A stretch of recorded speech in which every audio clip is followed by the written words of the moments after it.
नमस्कार साथियों, मैं ए.के. महेश्वरी उत्तमांश IAS जी के PCS नौकरी अड्डा में आपका हार्दिक रूप से स्वागत है।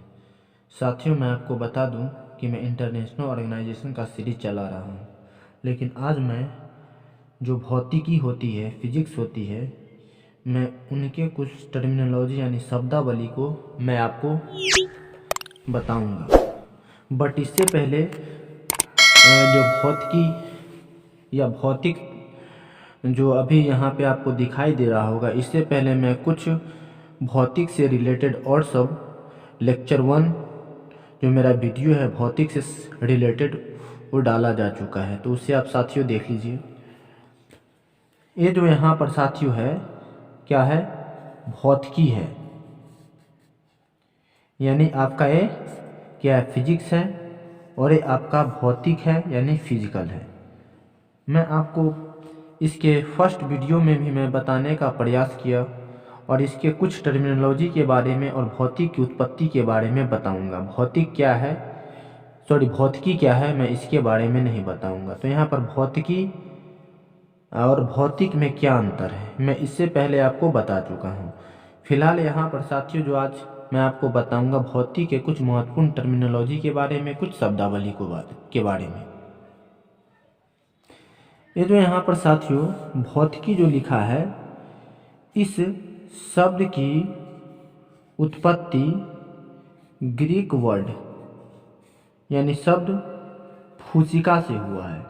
तो साथियों आपको ये भी पूछ सकता है कि भौतिकी की उत्पत्ति किस शब्द से हुई है, तो ग्रीक शब्द के फूसिका से हुआ है, से लिया गया है, जिसका अर्थ होता है प्रकृति।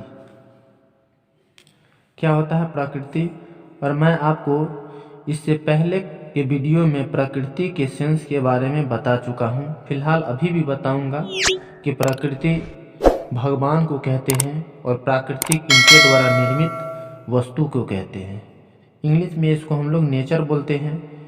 संस्कृत में लंबे समय से प्राकृतिक के लिए भौतिक वर्ड का प्रयोग किया जा रहा है। आज से नहीं, यह बहुत ही लॉन्ग टाइम से, और इसी से भौतिकी वर्ड का निर्माण हुआ। तो इस तरह से साथियों आपको आइडिया कुछ मिल गया होगा। संस्कृत में जो लॉन्ग पीरियड से टाइम से जो भौतिकी के लिए प्राकृतिक शब्द का यूज हो रहा था, लेकिन मॉडर्नाइजेशन होने पर इस प्राकृतिक को भौतिक वर्ड के तरह प्रयोग किए जाने लगा, मतलब कि सामान के रूप में, और इसी से भौतिकी शब्द का निर्माण हुआ। भौतिकी जो होता है साथियों, ये आपका एक सब्जेक्ट है। एक क्या है, आपका सब्जेक्ट है। जबकि जो प्राकृतिक है, तो प्राकृतिक का मतलब होता है सामान।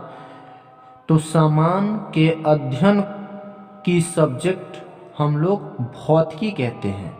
मतलब भौतिकी में हम लोग को सोना, चांदी, हीरा जवाहरात, कोयला, पेट्रोलियम, इन सब जैसे चीजों को सम्मिलित रूप से पढ़ते हैं।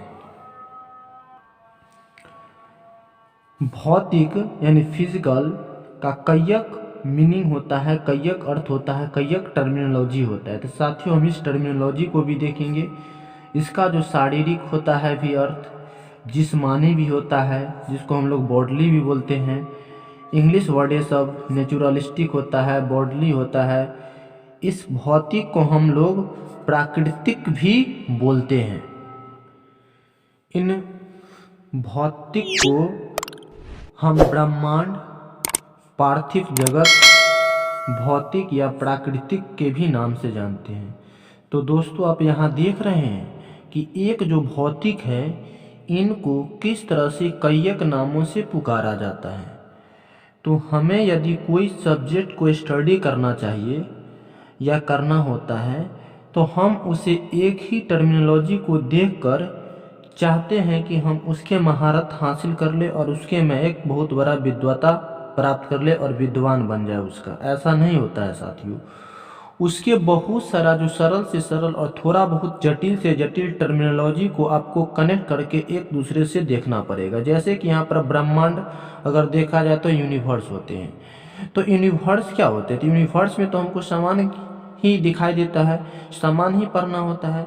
पार्थिव जगत जिसमें पदार्थ यानी सामान के बारे में, भौतिक वही हुआ, प्राकृतिक वही हुआ। तो इस तरह से साथियों आपको जैसे कि इसमें क्या होता है, ऊपर में जितना भी शब्द को लिखा गया है, मतलब कि ये सब जो शब्द हुआ और ये सब शब्द हुआ, ये सब समानों के अंतर्गत गिना जाता है। क्या हम जो पार्थिव जगत है, तो पार्थिव जगत क्या एक समान नहीं है? 100% है। प्रकृति यानी नेचर का अर्थ भगवान होता है, और प्राकृतिक का जो अर्थ होता है,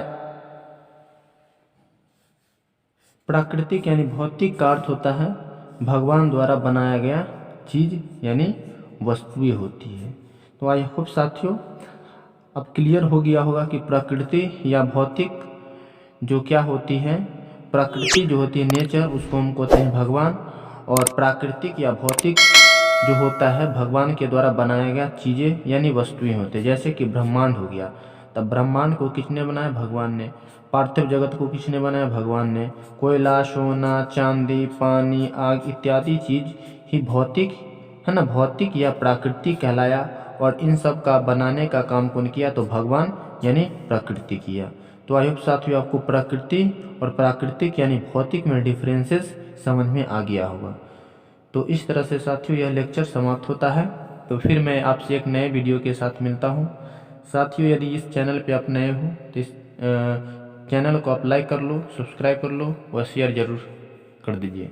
तो साथियों तब तक के लिए धन्यवाद और जय हिंद।